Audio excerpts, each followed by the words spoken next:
Elbaf vai ser o arco do Usopp. Isso aí foi o que todo mundo pensou. E até ele, né? Só vê empolgação gigante estampada na cara quando a gente aporta em Elbaf. E a graça tá toda aí. O Usopp chegou em Elbaf, esperando o grande país dos guerreiros, confrontos épicos à torta e à direita, gigantes destruindo dragões, lâminas, martelos, machados, espadas do tamanho de bairros inteiros, fazendo tilintar do metal tremer as estruturas do próprio planeta. Só que não, porque uma das primeiras coisas épicas que o Usopp viu foi uma lindíssima biblioteca e uma escola. Pois é, o Usopp se decepcionou um pouco com as crianças de Elbaf. Esperando guerreirinhos de elite, treinados do berço a matar ou morrer, se deparou na verdade com um país próspero, onde a violência só era necessária na última instância. A geração de guerreiros é mais velha e os jovens são treinados, só que de outra maneira. Mais alguns capítulos depois, e de um jeito terrível, o Usopp conseguiu o que queria. Com a chegada da trinca de Cavaleiros de Deus e a guerra declarada contra Elbaf, Imu transformou os seus ídolos em demônios e está no processo de destruir e escravizar toda a nação de Warland. Em um momento de vida ou morte, em meio à tragédia, o Usopp comemorou a remontada dos gigantes. Mas esse tipo de comemoração é o suficiente para que o atirador seja considerado digno? Digno de se tornar um bravo guerreiro do mar? Hoje, vamos entender como o Usopp está no caminho completamente errado, mas que para o personagem isso é completamente certo. Até porque, para levantar triunfalmente, antes você precisa cair. Fala galera, espero aqui, eu sou o Derek e hoje deixa o like, se inscreve, a gente vai ter que falar do Usopp. É o arco do Usopp, o Elbaf vai viver o hype que a gente estava esperando e... por que que o Usopp tem que fracassar para ter sucesso? A gente vai mostrar isso tudo hoje. Então, deixa o like, se inscreve, Alanzito. Chama a vinheta.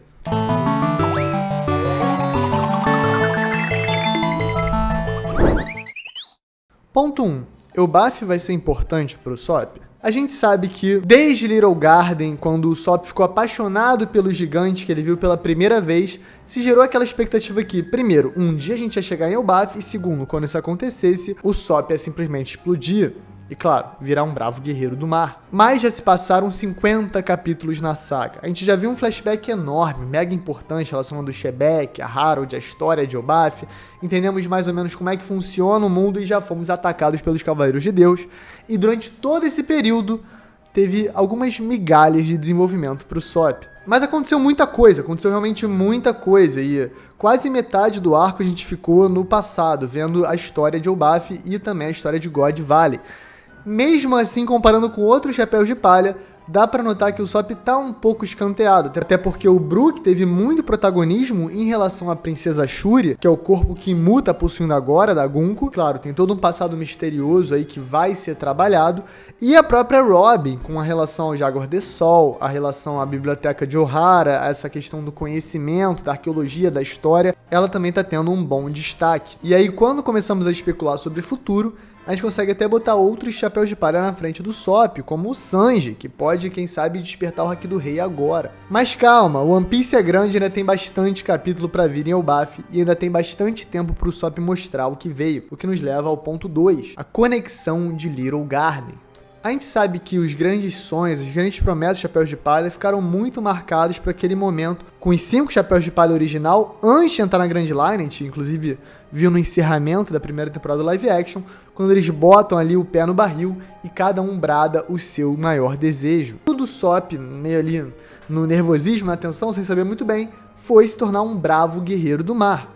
Até uma referência, de certa maneira, ao seu próprio pai, né, Yasop, que o deixou pra trás e foi viver suas aventuras com o Shanks e a tripulação. Mas a gente tem que falar de Little Garden, porque esse é o evento que realmente mudou a química do cérebro do Usopp. Do nosso ponto de vista, naquela altura da história, a gente tá vendo, 2 gigantes guerreiros brigando ali por uma honra antiga. Quem pegou a maior caça, né? Um falava uma coisa, o outro falava outra, e aí eles simplesmente lutavam, era tudo bem engraçado, bem interessante. Mas esse duelo é mega importante porque ele define pro Usopp o que significa Elbaf num conceito amplo.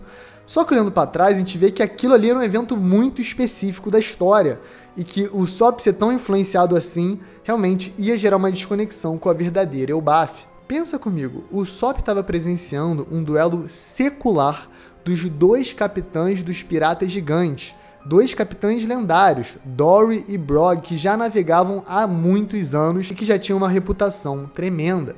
E por estarem 100 anos isolados naquela ilha, o Dory e o Brog não tiveram nenhum contato com o sacrifício do Harold, com as guerras, com o que mudou, com a participação de Mu, com o pentagrama, com o Cavaleiro de Deus, nada disso. Então, além do Usopp estar pegando um retrato muito particular da história de Elbaf, a partir do duelo de dois grandes guerreiros, ele também não conhece direito a história de Elbaf, e o Oda faz questão de jogar esse contraste na nossa cara, lá no início da saga. É muito engraçado ver o Usopp meio decepcionado, meio pra baixo quando ele se depara com a escola e com as crianças que não são guerreiros e não estão a fim de guerrear. Inclusive falam na cara dele que é um conceito brega, das antigas. Mas o Oda nunca deixa a peteca cair. Ele já bota o Kron ali para representar o espírito guerreiro, mas quem vem falar que não é mais necessário é a Ripley, a mãe do Kron, que também é uma guerreira antiga. Então o Oda, com todo carinho, traz uma construção que mostra que mesmo os guerreiros honrados consideram que essa prática não é mais tão necessária no presente. Agora a parada dele é livro e crescer que nem uma criança deveria. Isso nos leva ao ponto 3. A Elbaf que eu tanto admirava. Esse é o título do capítulo 1172 e a sua importância é absurda. Esse é o momento que retornamos do longo flashback e que o caos está tomando conta de Elbaf. Basicamente, Imu está usando os seus poderes aliado aos Cavaleiros de Deus para, com os espinhos, com a seta, com os pesadelos gigantes, simplesmente destruir Elbaf. Só que o verdadeiro drama é o Dome Reverse. Com essa habilidade, o Imu conseguiu transformar o Dory e o Brog, que viraram verdadeiras ameaças colossais para Elbaf. E isso, claro, gerou uma perda no Usopp, que realmente viu seus dois maiores ídolos virando de time. Com tudo dando errado, o Usopp, que já é pessimista, se você lembra bem, começa a se frustrar e meio que conectar as coisas aí a Elbaf não ser mais a mesma, né? Mas é nesse momento que o Yaru começa seu discurso para levantar as tropas, reunir os guerreiros de Elbaf e contra-atacar. E é também aí que o Usopp comemora, fica maluco, essa Elbaf que eu admirava, que eu conhecia, que eu amava. Ele simplesmente queria ver essa Elbaf guerreira. Mas a frase que ele fala é muito marcante. A Elbaf que eu tanto admirava não se curvaria a ninguém.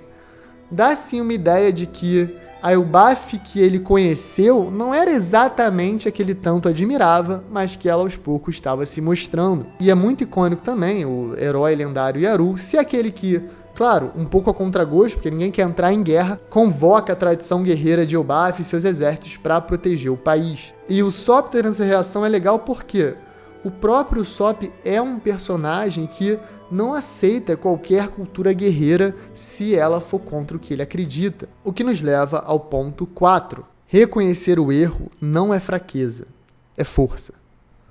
O Usopp é o personagem mais humano do bando. Até por isso, talvez ele seja o que as pessoas mais sentem raiva e também seja o que mais comete erros. E é por isso que a gente tem que lembrar de alguns momentos importantes. Lá na saga da Nami, Usopp versus Tio. O Usopp acha que vai rodar, mas eventualmente ele começa a encarar o desafio, joga ali as suas mutretagens, suas trucagens, suas marotices e vence do Tio. Eu acho que é a primeira vez que ele realmente consegue provar pra si que ele consegue, mesmo se o oponente for maior, mais forte, mais rápido, mais inteligente, mais bonito, mais interessante. Calma, brincadeira. Mas se não existisse esse ponto, não íamos ter o Usopp versus Luffy. Quando, por trás de toda aquela discussão emotiva, abandonar o Merry, ele se sentir abandonado tal qual o Merry, ele se sentir inadequado tal qual o Merry, querer lutar até a morte para provar que se o Merry vale, ele também vale, ele merece viver. Por trás de todo esse dilema, o Usopp olha para o seu oponente e fala, eu vou lutar para ganhar. E ele realmente vai muito bem. É um confronto épico, histórico, lendário de One Piece. E nesse momento que o Usopp abandona tudo, se mostra um guerreiro, acha que ele vai conseguir mostrar que pela força ele tá certo, no final da saga, acaba pedindo desculpas. Esse é o momento realmente mais emotivo do Usopp em Enies Lobby, quando, mesmo ali sob uma pressão do Zoro, para o Luffy não aceitar de cara, ele realmente pede perdão e é aceito de volta. A partir daí, o Usopp cresce ainda mais como personagem. E desde esse momento em Enies Lobby, lá no finalzinho da saga, um outro que me marcou muito foi já no Novo Mundo, na luta contra o Treble, o executivo do Flamengo. Você provavelmente não lembra, mas o Usopp estava fechadão com os Tontatas, né? Léo, Kabuto e companhia. Só que em determinado momento o Treble pega ali todo mundo e aí o Usopp, com a oportunidade de tentar salvar os Tontatas ou fugir e salvar a própria pele, sai correndo. Gente, é difícil explicar porque tinha que estar na internet nessa época, mas a revolta das pessoas era texto enorme no Facebook, o Usopp é um lixo de personagem, o pior personagem de todos os tempos e tal. Na semana, entre esses 2 capítulos, foi um absurdo. Mas no capítulo seguinte, o Usopp deu a volta e realmente salvou os Tontatas, lutou contra o Treble e teve seu épico momento em Dressrosa, quando, usando um haki, né, um haki da observação, ele consegue ver através da parede a aura da Sugar e acerta ela, liberando todos os brinquedos e salvando Dressrosa, assim, sendo elevado a God, o Usopp. Então, de novo, um momento muito épico do Usopp vem a partir de um pedido de desculpas, né? Dele reconhecer que ele fez besteira ali e voltar e consertar a parada, porque mesmo sendo covarde, mesmo sendo medroso, ele vai além. E o Usopp é tão corajoso que, mesmo que algo seja tradição ou muito importante para alguém pelo aspecto cultural, o Usopp vai parar a pessoa se ele achar que é certo, o que nos leva a um momento bem específico lá de Wano. É lá que o Usopp evita que o Kinemon cometa o seppuku, de maneira vulgar, Harakiri, o gesto do samurai de tirar a própria vida pela sua honra, pelo Bushido. Mas antes do Kinemon cometer esse ato, o Usopp para ele e começa a chamar ele de idiota, questionar essa atitude dele e fala que ele tem que viver. E é muito específico, né? O Oda tá usando o Usopp para questionar um costume samurai japonês antigo que, nitidamente, o autor tinha as suas reservas, ainda mais em glorificar essa ação no mangá. Então é muito icônico o Usopp, mega apaixonado pela cultura que ele conhece de Elbaf, ter ido contra de Wano para salvar o seu aliado e amigo. Porque a verdade é que todo mundo quer que Elbaf seja o arco do Usopp. É só pensar nas armas disponíveis para ele nesse arco brilhar como atirador. É um lugar que tem distâncias colossais, afinal é a Terra dos Gigantes, isso ajuda muito um atirador. Se ele desenvolveu esse haki da observação lá em Dressrosa e não foi usado até agora, em Elbaf poderíamos simplesmente ter ele usando o seu haki para atingir alvos mesmo em distâncias absurdas que só em Elbaf teria. Mas uma arma específica vai ser literalmente o fiel da balança para decidir o futuro do Usopp. Eu tô falando do martelo Ratatoskr. Por quê? O martelo esquilo, né, que a gente já comentou com bastante especificidade em vários reviews, é uma representação de uma combinação ali do Mjolnir da Marvel, né, que considera o Thor digno de usá-lo, e também da própria figura mitológica do Ratatoskr, que é esse esquilo que cuida da Yggdrasil.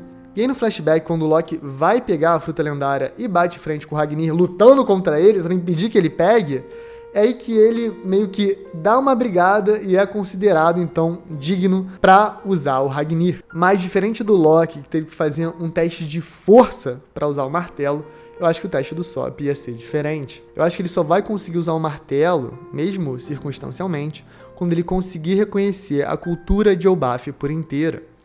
E é exatamente por isso, depois de um flashback enorme que falava tanto sobre os sacrifícios incomparáveis que Harold fez por esse futuro de educação e prosperidade em Elbaf, que o Usopp é colocado como uma espécie de contraponto mais bobo, mais inocente e mais ignorante na história. Justamente por isso, ele não sabe a história. Mas na terra da preservação do conhecimento, do legado de Ohara e da sua biblioteca secreta, do Sal e do reencontro da Robin, dos diretores e professores gigantes, para se tornar um bravo guerreiro do mar, o Usopp não vai defender só a honra do exército gigante ou o legado guerreiro do país. O Usopp vai se tornar um bravo guerreiro do mar e defender toda a Elbaf, toda a sua história e, principalmente, toda a sua memória. Eu acho muito icônico o Usopp, que é um personagem que usa a sua inteligência, acima de tudo, para ganhar dos combates, ficar um pouco frustrado com a educação ali, a escola e tal. Em Elbaf, mostra como muitas vezes a gente quer o que a gente não tem, né? Obviamente o Usopp, sendo um cara mega inteligente, mas sem muita força física, ia querer ser um gigante guerreiro bombado, moda foca, né? Quem não ia querer? Mas imagina só um Usopp estudando e aprendendo em Elbaf, os níveis que ele não ia chegar se tivesse um mentor que ensinasse para ele os caminhos da tecnologia e tal. Olha o quanto ele cresceu com o Heracles Sun em 2 anos de time skip. Virou praticamente um especialista em botânica, que é uma área do conhecimento mega difícil. Obviamente é tudo uma grande brincadeira para combate, mas o Oda adora trazer essas nuances e completar os personagens com cada detalhe que eles carregam. Por isso que eu amo o Sop. Tô meio assim, tipo, qual é o Sop? Tá reclamando aí das criancinhas estudar, né, no terceiro bimestre? Notei que eu acho que esse que vai ser o caminho agora de Elbaf, né? Esse arco do Sop vai ser também um arco sobre ele olhar para dentro, entender o que é que realmente importa para se tornar um bravo guerreiro do mar. Eu também já falei isso que é polêmico, né? Na minha opinião, ele já é. O desafio é se reconhecer. Então, galera, esse foi o vídeo. Deixa o like, se inscreve também. Se liga na minha cachola aqui essa ideia, né? Eu tenho trazido teorias na minha própria mente. Geralmente são mais umas reflexões e tal. Não é uma coisa tipo assim, isso aqui exatamente vai acontecer no capítulo 1182. Não, geralmente mais reflexões sobre o desenvolvimento dos personagens no mangá. Então comenta aí o que você tá achando, deixa o like, se inscreve, um beijo, queijo, galera, e valeu!